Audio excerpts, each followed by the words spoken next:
Good morning.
It is taking your audio a long time to connect.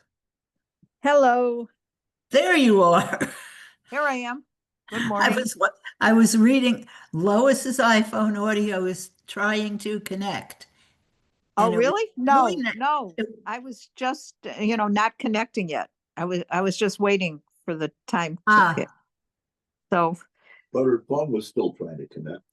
how are you? well, it's Monday. I'm good. Yeah, yeah. I understand. I do. I mean, So, everything I put off, I have to get done today because it's going to get colder tomorrow. I know, but then it gets a little better after that, Yeah, I think today is the warmest day of the week. So today oh, really? I'll put gas in the car and I think I Me have a half too. a tank Me too. Me too. and, do I a have to little go to the shopping. post office. I have to go maybe to the bank. I don't think so, but Oh, I anyway, have to look. I don't know if I have to go to the bank. Why do you have to go to the bank? I might not. I'm Why just do saying, you- I think I have a couple of like extraneous little checks for $5 they send me that I'd like to deposit. But you need to do it. See, for stuff I like that, know, I do it over the I internet. know, I know. I I haven't done take a that. pretty picture and I send it to the bank. I know, I know. You've been doing that for years and years. It just, yeah, Yes. yeah. Did Liz read the newspaper about how you cannot get a landline now? If you move into a residence and you want to install a landline, you can't. That's right. And I got a Wow. No, letter. I didn't see that. Yeah. Well, I got a letter from AT&T that said, I can keep my landline. However, no changes to it. And if I'm moving, I can't do it in a new residence. And that's it, and then that's it. I- and no new landlines will be installed, at least by AT&T. But I don't know. I think they're the only people. I don't know. I don't know either. I have a VoIP phone, a voice over internet protocol phone that looks like a landline, but it's not. Well, You that's know, it's a regular looking phone. It's not like a cell phone. right, right. I understand. No, well, So if you get desperate, you can do that. Good morning, Rabbi. Good morning, good Good Sam. morning, Good morning. morning, Rabbi. Good morning. Estelle. Good morning. Good morning, Estelle. Good morning, Sam. Good morning, Liz. Good morning, Morning, Lois. everybody. Lois. Good morning, everybody. Good morning. Good morning. Just some housekeeping. So we're going to we're meeting today. We're going to meet tomorrow, if that's okay with you guys. But on Wednesday, I'm going to be in St. Louis visiting my parents. So I won't be able to meet on Wednesday. And also, we're coming back Thursday. And we're only going to get back probably, Zippy and I are only going to get back probably at around 11 a.m. So, I don't think we'll be able to meet on Thursday for our Chumash class. So I apologize, but I'm grateful to be able to go and visit. And if only I could do all the things I want to do at one time. Somehow we can't do that at this point. Doesn't work. Although in Harry Potter, the Hermione had a thing where she could go back in time and she could take several classes at once. So obviously you can do it. I just don't know how to do it. Okay.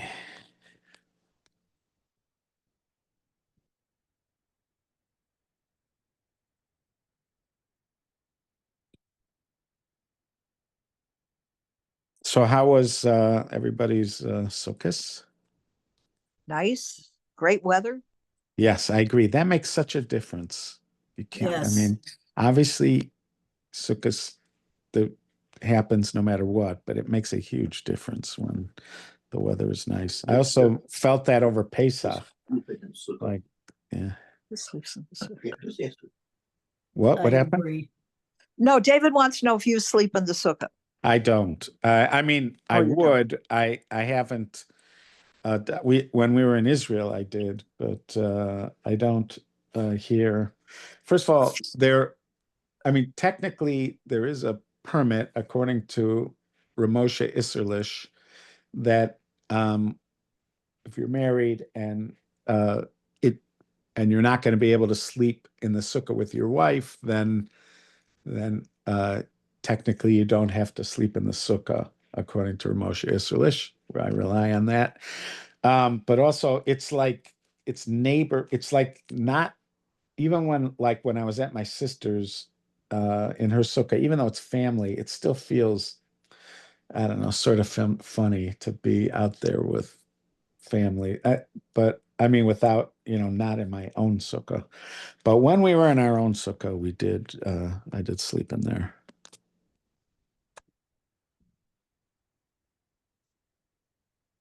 That's one of those. I'm assuming you asked that because Chabad doesn't sleep in the sukkah.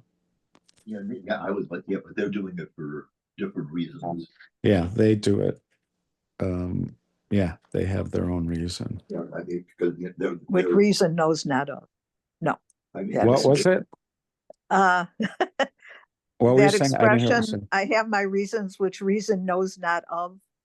Yes, yeah, no, that's but it's a right. very ascetic sort of Is it? A what? What is it? ascetic. They don't have any decorations. There's no fruit. There's no Oh, paint. ascetic. Like you mean like an ascetic. Oh, well, ASC. Oh, I didn't know. I thought you were saying Hasidic at No, first. no, No, no. so you mean right. like asceticism or asceticism. Yes, yes. Yeah, although yeah. I lost you. I lost you. You're there? You went mute. Somehow you went mute. Huh? What happened? Now you're back. Oh no, then you just went mute again. Now you're back. Okay, no, he was talking Yeah. about Rabbi Unger. who Oh, what had was a he saying? very, very He has an elaborately decorated. eight on scale electric train with an electric waterfall. The Tversky's in Milwaukee have that same kind of thing with waterfalls and Yeah. chandeliers and most like if you look in Bells, like they have this giant sukkah and there's one, I don't know if they do it every year, but there's one picture where they have this enormous chandelier that's made out of fruit that like hangs in the middle. And it's like crazy opulence. Plus, there's no way, even if it's raining, the rain does not get through the schach on these sukkahs. You know, there's just layers of schach on there. So yeah, that seems to be the more Hasidic, the more normative, what you would call normative Hasidic kind of sukkah thing. But everybody has their own. The sparing kind of sukkah is more, it's more common in Litvisher circles, but Chabad does have that. They do have aspects where they skew Litvish, even though they wouldn't call it Litvish, and they would get very upset if you called it Litvish, but they do have certain things, including the pronunciation of Hebrew that skews Litvish. Oh, right. That's right. That is Ashkenaz. Yes, but well, No, but they kind don't. of They a say lay. combination. They have Litvish. They don't just have Ashkenaz. They have Litvish. Like they say Teira. Teira. Hmm. That's Litvish. That's big. And also their hats are Litvish hats. Hmm. So there's different. You know, not everybody's got some elements of somebody So else's. what do you something. think the Rambam's sukkah would have looked like? Hey, I was thinking of a field. I don't know. The truth is, I have been in some Sephardic sukkahs. I guess it's unfair to just blanket call something Sephardic because there's so many different cultures included in that basket. So I'm not. I wonder if anybody knows that question. I'm just going to quickly proximity that because that's a good question.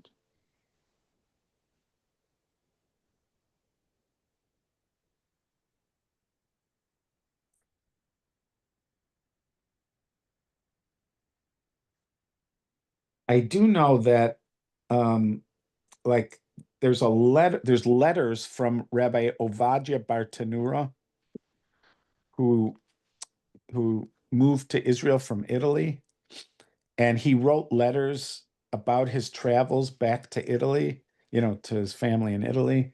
And when he was in Egypt, he talked about like what was apparently a typical Shabbos. Now, this is 500 years after the Rambam, but he first of all he described like everybody was sitting on pillows on the ground, and there was a common plate in the middle, and you took your food from the common plate in the middle, and then there was wine that was handed out, and at different times during the meal you were drinking like whole glasses of wine.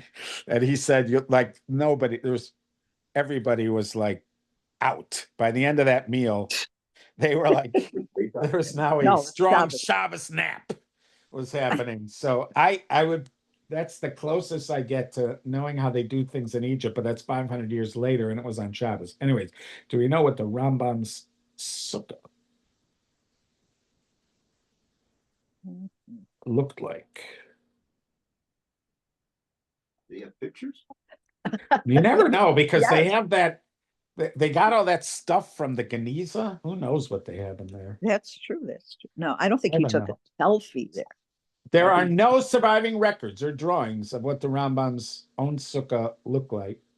But based on his codification, we can reconstruct a very clear halakhic and architectural picture. Rambam, oh yeah, so then they just, it's no different than anybody else, I don't think. Since the Rambam lived in Fushtat, Old Cairo, a dry, warm climate, his sukkah was almost certainly built on a rooftop, as most families had flat roofs. That would be interesting if that was true. Little to no decorative additions, reflecting his minimalist approach to mitzvah's beautification. And that is quoted by Chabad. So it could be Judaism unadorned. It could be they credit the Rambam for some of this. Let's see, what do they say? What about the principle of hitter mitzvah? I know. So here, moreover, the idea of beautifying the mitzvah we perform, also known as hitter mitzvah, is a well-established ideal in Jewish law and practice, as taught in Tractate Shabbos of the Talmud 132b. If you're supposed to have a beautiful sukkah, doesn't adding decorations make it more beautiful? No. With time, I think I came to understand the reason for our opposition to decorating the sukkah. It wasn't about any uncomfortable parallels with certain non-Jewish holidays, tinsel, etc. It wasn't even something about the sukkah per se.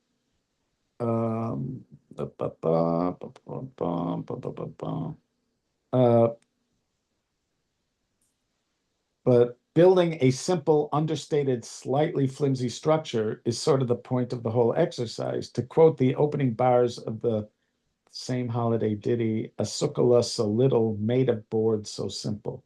But I think there's something else at play here. You know, Rabbi, when I was a kid, Yeah. at school, at the day school I went to, Hebrew day school, you know, they had a beautiful sukkah with good size, you know, and structure looked good. But what I will always remember are the fruits that were in there as decorations. All right. Yeah. And Yeah. now when I go into a sukkah without fruits, to me, It that's doesn't sort feel of, legit. it doesn't feel the same. And it must be because I was brought up that way. Yeah. Every yeah, year as that a kid, was- where the sukkah Yeah, fruits that are. was Well, ours now too. now when I Yeah, go into me someone too. else's Me and they too. don't have it, I miss it. Yeah, me Yeah. too. Yeah, our Um, synagogue had The one with grape- fruit. It's Yeah. the fragrance. Oh, so then he quotes the Kutzker. Apparently, the Kutzker was also against overdoing it. The Kutzker, he notes that there seems to be a missing word. It says,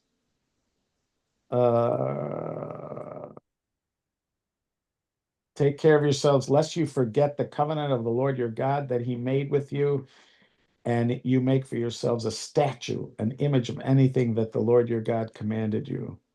Let us go further with a novel reading. Take care lest you make an image which the Lord has commanded you not to do.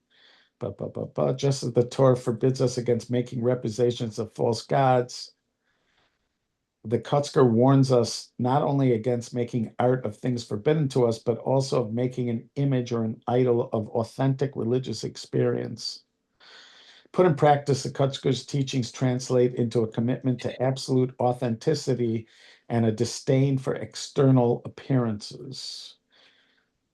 Despite the difference between the groups, there are some obvious parallels amongst Chabad Hasidim.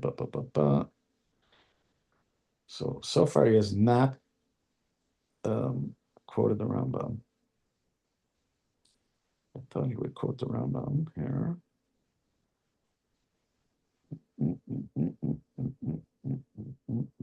Then he gets into the, according to the Maggid, the Talmud is in fact referring to supernal beauty or Tiferes. The Maggid goes on to it serves as a mirror to the divine. In 1969 talk, the Rebbe brought up the oddly contradictory Chabad reluctance to spruce up the sukkah. Citing the great codifier Maimonides, he noted that everything given for the sake of the Almighty, who is good, should be of the most attractive and highest quality. If one builds a house of prayer, it should be more attractive than his own dwelling. If he feeds a hungry person, he should feed him from the best and most tasty foods on his table. If he clothes one who's naked, he should clothe him with attractive garments. If he consecrates something, he should consecrate the best of his possessions, and so states all the superior qualities should be given to God. Why then do we suddenly skimp when it comes to the sukkah? The answer he proposed is subtle. When the Talmud and Maimonides in its wake speak about making a beautiful sukkah, a beautiful lulav, or a beautiful shofar, they are exhorting us to beautify the mitzvah itself. The walls and the schach should be as handsome and beautiful to the utmost. However, in popular practice, sukkah decorations are merely additions to the structure and not part of it. In that case, adding window dressing to the mitzvah will simply serve to distract from it. Here, there is a sukkah made entirely according to the Torah, built complete, imbued with holiness, only for someone to come along and add a superficial veneer in order so that it should have a more attractive appearance. Getting caught up in the external aesthetics eventually results in an inability to see the beauty of the mitzvah itself. I also noticed, like for instance, they don't have an atorah on their talis, Lubavitchers. They also don't have fancy kaftans, bekishes. They just have plain black ones, where other Hasidic Jews have like colorful kaftans, and they have like very ornate silver ataras on their talises and stuff. So it seems like this would be a In broad, keeping. like Yeah. a broad ethic. Yeah. And that apparently it's drawn from, but he does distinguish. Sorry. He is when he mentions it, he does seem to say that the Rambam does suggest that the sukkah should be beautiful, but he's just saying, well, the Rebbe is saying that it's the mitzvah that should be beautiful, not how you ordain it. It's kind of, yeah. With the Chabad, even though they're, the sukkahs is sort of barren, what they do with the lulav and esrog, It's beautiful. I mean, those things, they're luxuriant. I mean, they're like works of art. What do you Well, mean? What do you mean by that? No, they're they have- very like The myrtle. the myrtle. The yeah. myrtle isn't just that. It's like a Lush. thick, Yeah, lush it's almost bundle. like And the whole thing is, it looks different than an ordinary well, lulav. Are there I- more? Do they have more hadassim than just 3? yeah, Yeah. yeah. Yeah, that's much is something it? I've seen that. How much does it cost? Good question. Did you ever? Because when my love and natural to the synagogue this year was $70+ Yeah, that was what I paid. Yeah. Right. It was, But they get special. yeah. from Although special places in this year Italy. Moshe did not have one of those big belted Yeah. esrogim like they usually they have. they like the one. Oh, the gartel. They like a Yeah. gartel. Yeah. Yeah, I also like a gartel. So Rabbi Tursky in Milwaukee does that with more than one hadassim also. Although his son, Rabbi Ephraim, says he doesn't know why his father started doing it, but his father did start doing it. And he has like an elaborate koicheklach, they call it, the thing that holds the hadassim and the aravos. It's like they're all made out of dried lulav leaves that are like woven, and so you see these ones that are woven, and they have like a crown, and they have all these and they're and then they have these many different pockets for the Right. It's hadassim and interesting stuff. you Yeah. say that because I actually asked Moshe, I tested, can you hold the lulav together with a foreign material like a rubber band or plastic? No, it has to come from what you'd make the lulav, from. Right. Yeah, Yeah. so that's why you see them but they're really like it used to be, like you'd get them, usually kids were making them. You'd see, like especially in Israel, you'd see these places that sell lulav and esrog, and off on the side you'd see these kids weaving these koicheklach that you'd get with your lulav. It's also in Israel, finding a kosher lulav, hadassim, and aravos is a big deal. You do that separately. Here in America, you look at the esrog and then the lulav, and you're basically presented with the esrog, and when you're picking how much you're spending, it's mostly dependent on your esrog. That's what they're charging you for, and then they throw in the lulav, hadassim, and aravas. Obviously, you're checking them to make sure they're kosher, but you're not spending time trying to find just the perfect lulav. Typically, that's how they. In Israel, it's all sold differently, and so you see guys. I remember one year, we had just learned the halachos. We had studied that chapter of Sukkah called Lulav Agazel, the stolen lulav. It talks all about, what is a kosher lulav, what is and all the species. And so I remember going with a guy who was like a friend/mentor of mine, and we spent an entire day, a morning and an afternoon, looking for the best lulav. And it was like a chore. We went from one place to another place to another place. It took longer to find a good lulav than it took to find a good esrog. And then you have the thing with hadassim. Nowadays, when you get a pack of hadassim, they all look good. They're green. They're they have the covering that you want from one layer to another layer. What's the English word for hadassim? Myrtle, the myrtle. Okay, thanks. So but there you'd go like from table to table to table, looking at hadassim, looking at aravos, and esrogim. And part of the challenge was that you wanted to get the most beautiful one you could get for the money that you spent. Because when you go back to your friends, they all want to see your daled minim. Everybody wants to see your daled minim. And you're going to have to defend why you picked that for the price that you paid. That's going to happen amongst your friends. So there was a lot of pressure to make sure that not only did you get a beautiful set, but that you paid the right price for them. That pressure does not exist here. I do not have that pressure here. And plus, again, even the salespeople are not spending as much time on your lulav. If somebody really cares about a lulav, you can find an exceptional lulav just because other people are not paying that much attention to their lulav. And they're really, like you're pointing out, you can have majestic looking lulav with hadassim and aravos, and it's just funny that I would say 90% of the people are not paying attention to those at all. They're just paying attention to their esrog, and they sort of take whatever's given to them with the other stuff. So, well, it at Sarah's tent, they were selling outside Sarah's tent, and they had them for $50, $60, and $70.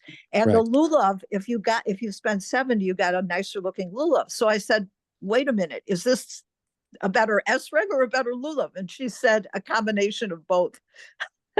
So there would be people that would look with those jewelers loops. Yeah. Oh yeah. At not just at the esrogi, but also the top of the lulav. Because technically, from a halachic standpoint, the most important part obviously the lulav is supposed to be green and it's supposed to be straight. It's supposed to be green and straight. That's very important. But beyond that, the most important like halachic detail with the lulav is that the middle leaf or in the lulav should not be split. So like on the first day, that's more important than it is the other days. But if you look carefully at the top of that middle leaf, a lot of times they're just split a tiny bit at the top.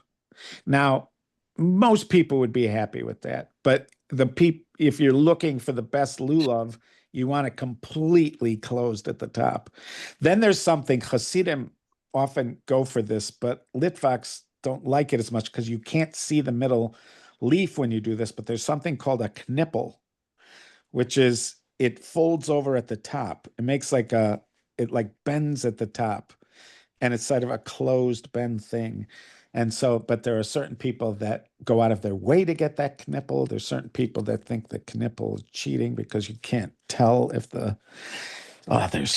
it's quite a bit of stuff. And I'm greatly relieved. Now my son, AY, gets our Daled Minim. There were two things which I shouldn't be relieved, but I sort of am. Making matzah and finding Daled Minim. They were a source of great anxiety, both of them for me. And so for many years, when I was in Israel, we made our own matzahs with a group of guys, and that was a source of anxiety, but great memories. My kids remember it. Even people who visited us before Pesach have told me like 40 years later, I remember when you were making matzahs on your porch. So it's great memories, but it was tremendous anxiety, the whole thing. And those Daled Minim I shouldn't be happy about it. I should not, but I do take some pleasure in my son being the one responsible for our Daled Minim. Okay. We were talking about courts.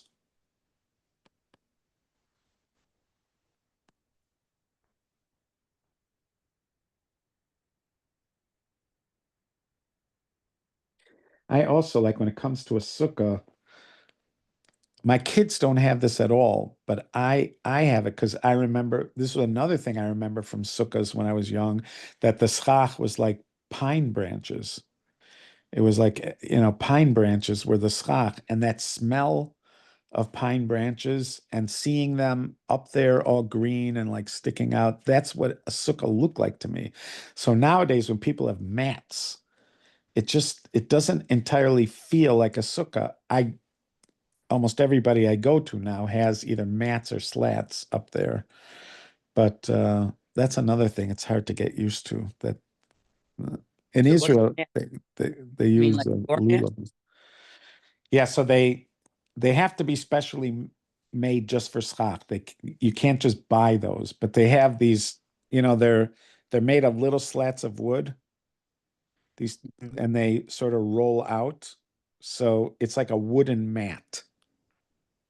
It's Mhm. got, and the kind of thread that connects it. It's all has to be very carefully worked out. But they sell them. All the sukkah places sell them as schach because, first of all, they are not a mess. Second of all, they keep from year to year. And the main thing about them is that in a big wind, they can roll up, which you don't want to happen. So they just make a lot of sense, but it just doesn't look like, it doesn't smell like sukkahs without the.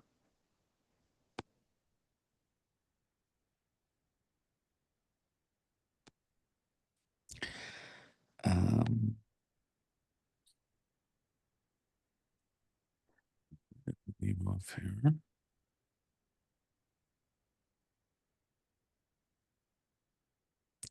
I don't think we did this one before. He prohibited the judge that he not have mercy upon someone who killed his fellow or destroyed one of his limbs. This is meaning to say concerning the penalties. You should not say this one is poor. He cut off the other guy's leg or blinded his eye unintentionally. So I'm going to have mercy upon him and give charity towards him with the punishment. And that is his may be exalted, saying, let your eye not pity him and remove the innocent blood from Israel. This is another branch of that concern that the Torah seems to explicitly direct us, that it insists that somebody who kills or harms another person be punished, that you must punish them if somebody killed another person, you must kill them. And if they harmed another person, they must be punished. And even though you might have all sorts of societal reasons for being lenient, or even just particular concerns or considerations about this person to be lenient, you can't. It's not good. And it says, let your eye not pity him, and remove the innocent blood from Israel, because this can come back not just on the particular person, it can come back on the nation. The nation is judged to some degree by how they treat murderers and people who cause harm, which is in practice exactly how that plays out in practice. It's a kind of artistry that you see amongst the judges on courts, how they do that and still allow you to feel that they have empathy and compassion. They somehow do both, but Does this equity, is this restricted to bodily injury, or does it cut financial considerations also? so here he seems specifically about bodily injury. Now, why? That's a good point. Why should that be different than any kind of damages? Let's see if he.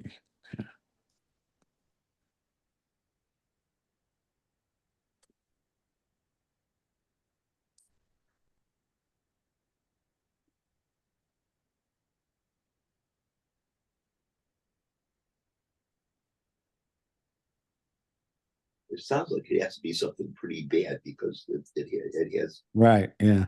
it refers to the land, it has to be avenged. Right. Yeah. But still, I mean, you don't, when it comes to compensation, they do oftentimes use that word atonement when it comes to physical damage. But mostly you see that when you killed somebody.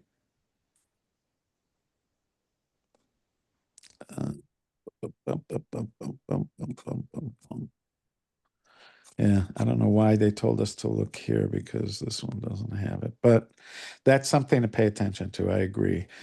Is this concern specifically about physical damage as opposed to just something that would be economic? On the surface, you wouldn't think it should make a difference, but the fact that he emphasizes this, or destroyed one of his limbs, makes it sound like that is only that this is specifically about physical harm. Okay.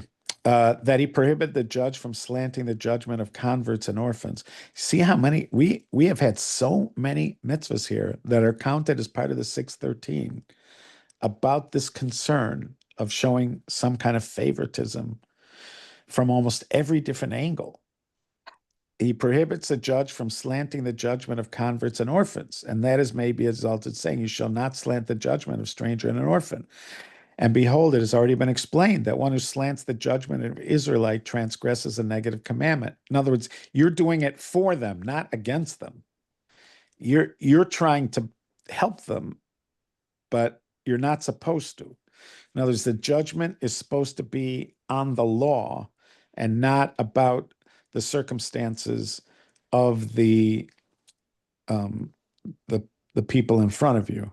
Now, as we talked about before, and as I saw in play, they may say this is the law, and technically, according to the law, this is what you need to do.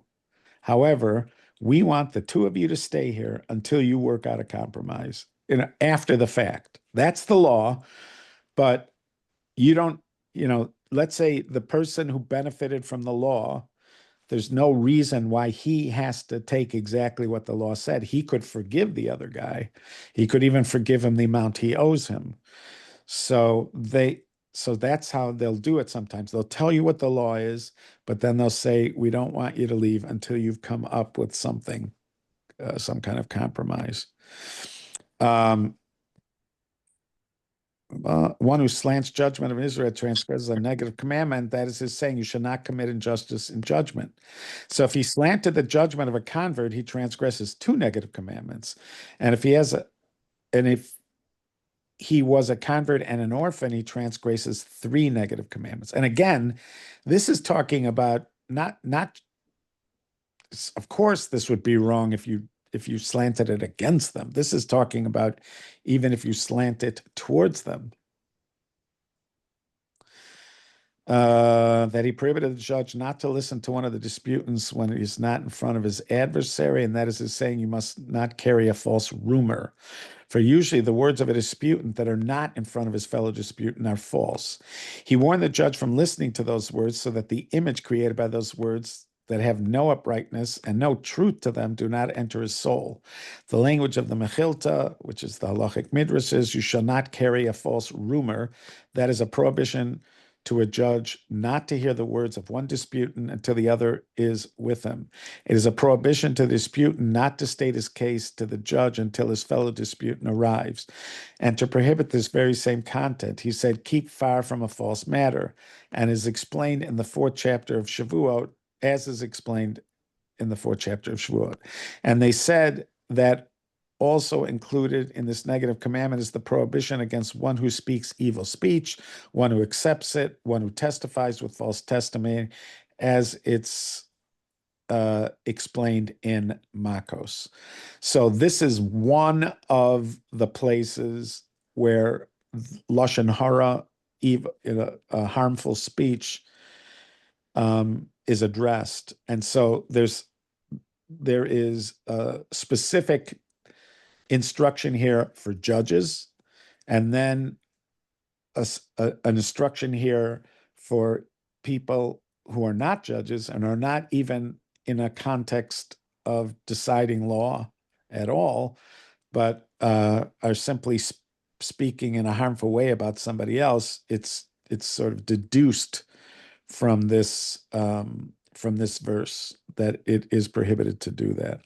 Again, I think the Chafetz Chaim suggested that there are 31 out of the 613 mitzvahs which are in the general subject matter of harmful speech. There might be specifics that are being referred to, but it's all like somehow a part of the big discussion or bundle of discussion about harmful speech. Okay, I am grateful that we had this chance to learn together. I look forward to doing it again tomorrow. And be well. Have a great day. Rabbi? Yeah. I just want to tell you, I'm in the middle of listening to a podcast, whatever it is, Yeah. about Daniel Matt, who translated the Zohar, the Pritzker Zohar. It's just a fascinating thing to hear. Is he involved in the thing you're listening to, or is it about Yes. him? No, he's being interviewed about it.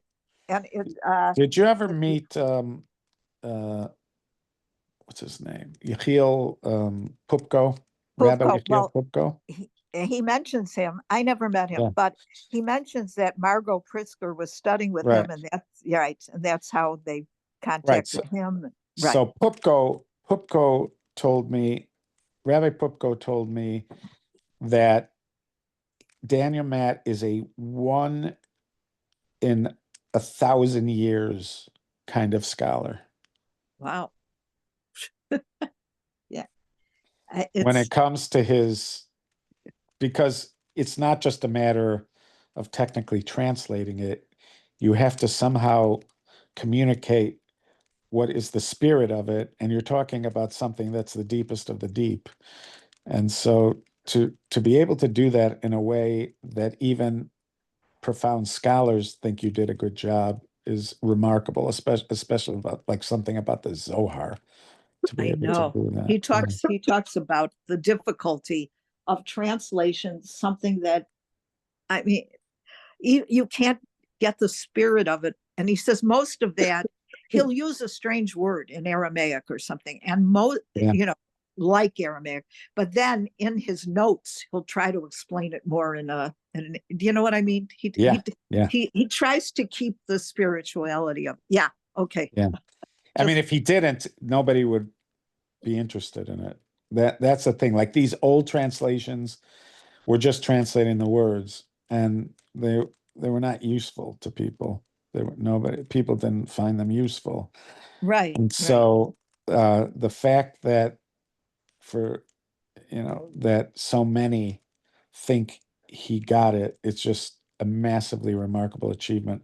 Plus, it's not like he, emerged from, you know what he reminds me of? Rabbi Jonathan Sacks, sort of, because he's sort of, he's his own, I mean, in this regard, he doesn't, there's many ways he's not like Rabbi Jonathan Sacks, but in this regard, that he's sort of like self-taught in a sense.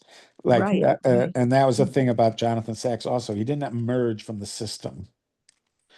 He wasn't like somebody who was developed within the system. Jonathan Sacks wasn't either. He didn't have a yeshiva training really. And Daniel Matt also is not coming from like what you would call within the system of mystics or anything like that. So It's yeah. fascinating. Just wanted Yeah. to mention. I'm Thank glad. you. Thank you. Thank you. Yeah. All right. Thank Be well, you. guys. Bye-bye. Bye-bye. All Bye-bye. right. Maria. Bye-bye. Bye. Bye-bye.